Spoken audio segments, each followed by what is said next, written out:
E aí, tudo certo? Hoje a gente vai mergulhar no material bem denso, mas, olha, fascinante. Com certeza. É um compilado de slides de uma aula universitária sobre história e filosofia do direito. Tema pesado. Mas a ideia aqui é entender a jornada, sabe? Como o pensamento ocidental construiu nossas ideias de Estado, de poder, de liberdade. É uma jornada e tanto. E o ponto de partida da Idade Moderna, ali entre os séculos XV e XVIII, foi um verdadeiro caldeirão. Um caldeirão, como assim? De um lado você tem o Renascimento, o Iluminismo, celebrando a razão, o indivíduo. Do outro, o absolutismo, com a concentração total de poder. Ah, uma tensão constante. Exatamente. E é essa tensão que define a nossa história até hoje. Ok, vamos desvendar isso. O material começa falando que a tal da Idade das Trevas não foi bem assim, né? Não mesmo, mas foi um termo criado depois, quase como uma propaganda dos humanistas do Renascimento, tipo Petrarca. Então não era uma escuridão literal. Mas o que causou uma ruptura tão grande com o período anterior? A resposta é brutal e inesperada. A peste negra. A peste.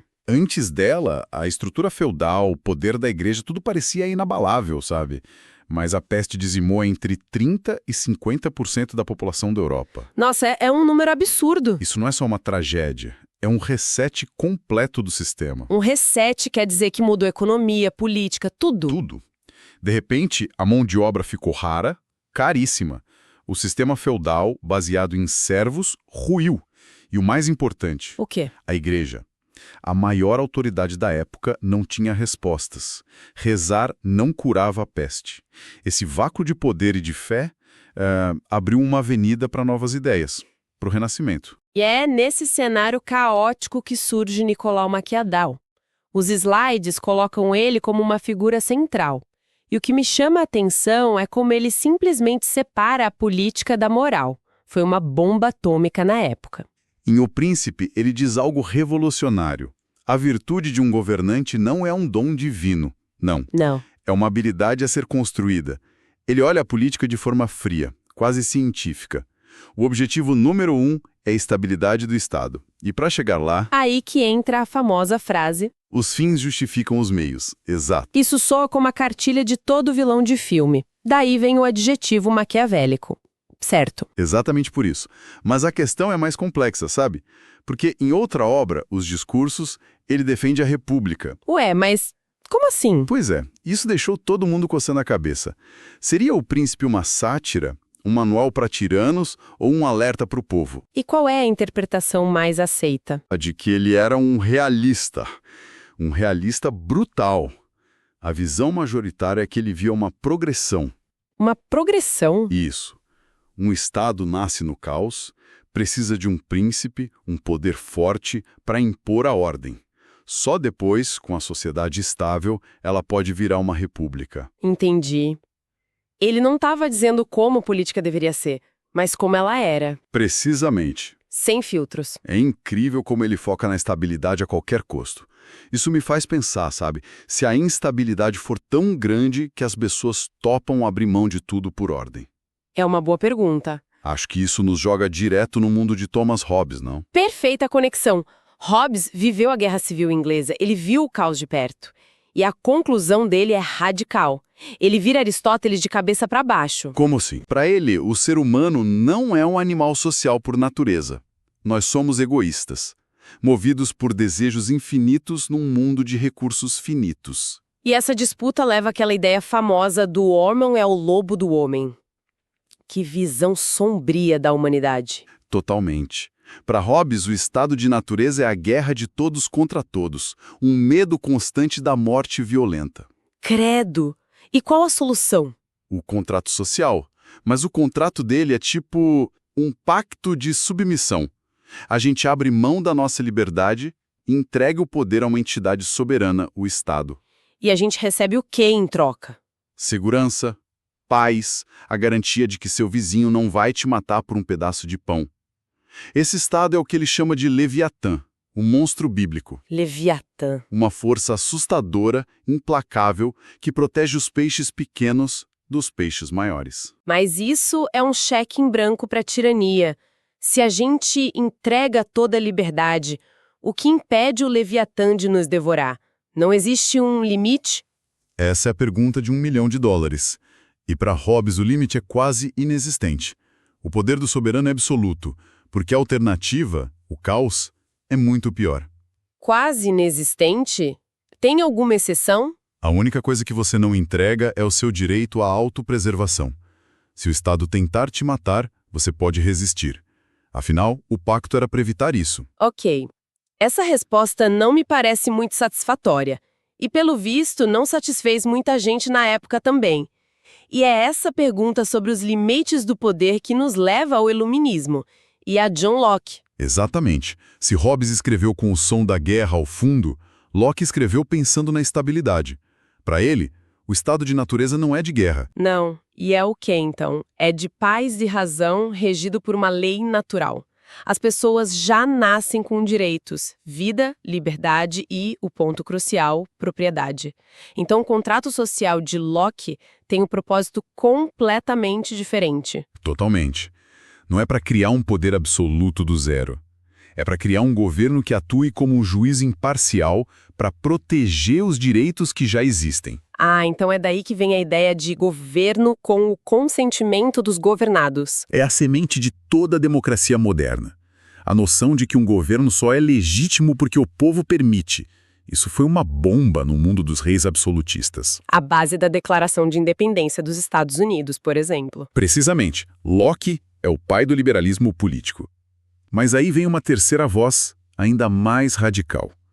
Jean-Jacques Rousseau. Mais radical. Muito mais. Ele olha para Hobbes e diz que o homem não é um lobo. Ele olha para Locke e diz que a propriedade privada não é um direito natural, mas a origem de todos os males. Uau, então para ele o homem nasce bom. Sim, o famoso bom selvagem. Para Rousseau é a sociedade que nos corrompe. A invenção da propriedade privada criou a desigualdade, a inveja, o conflito. Entendi. E o contrato social dele então busca o quê? Resgatar a liberdade e a igualdade. E para isso ele propõe a ideia da vontade geral. Vontade geral é um conceito meio abstrato, né? É um pouco, mas vamos tornar concreto.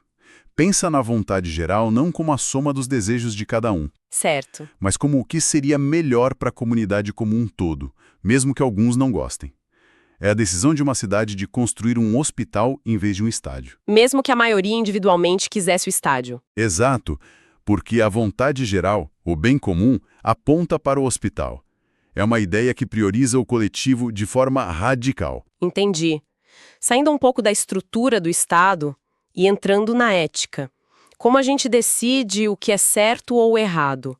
Aí os slides apresentam o utilitarismo de Jeremy Bentham. Isso. E a ideia parece simples. O que gera mais felicidade para mais gente, tá certo. Uma lógica bem direta. Direta e matemática. Bentham diz que a natureza nos colocou sob o domínio de dois mestres, o prazer e a dor.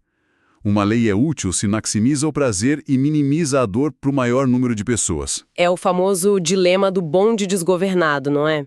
Se você pode desviar o bonde para matar uma pessoa em vez de 5, um utilitarista puro diria para desviar. Sem piscar.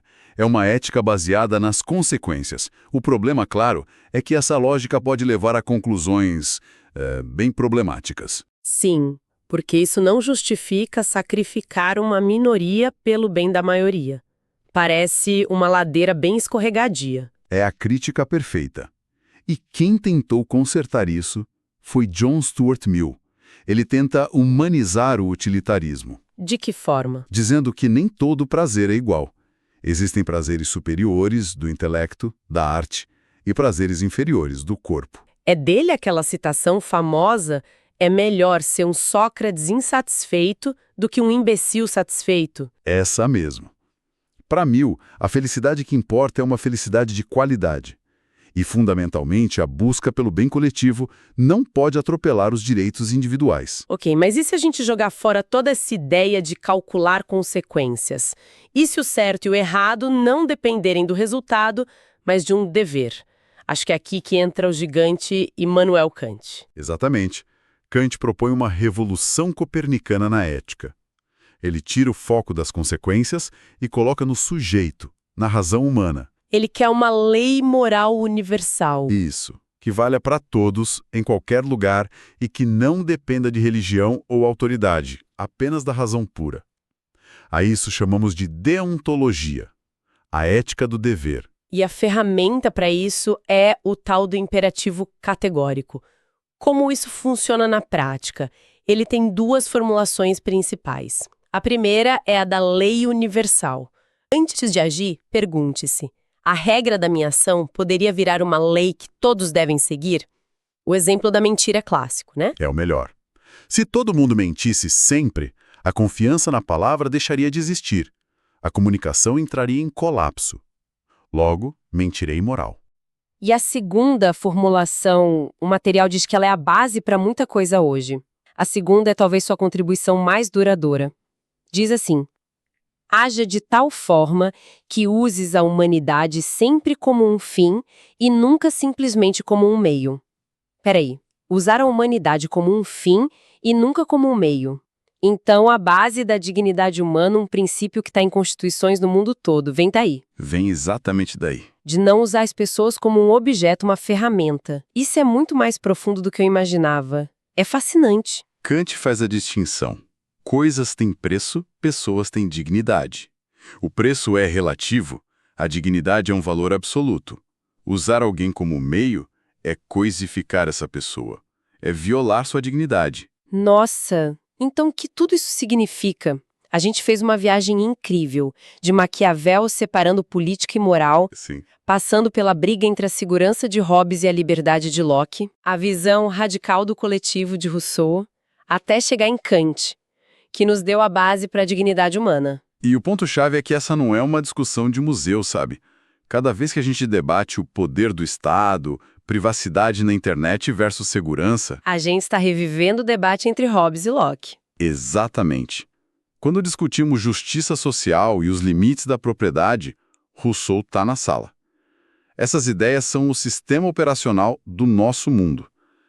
Para terminar, então, uma questão para se pensar. Hoje, no mundo de algoritmos e inteligência artificial que tomam decisões que afetam milhões, como a gente aplicaria o imperativo categórico de Kant? Boa pergunta. Uma IA pode ser programada para tratar a humanidade sempre como um fim em si mesma e nunca apenas como um meio para atingir um objetivo, como eficiência ou lucro?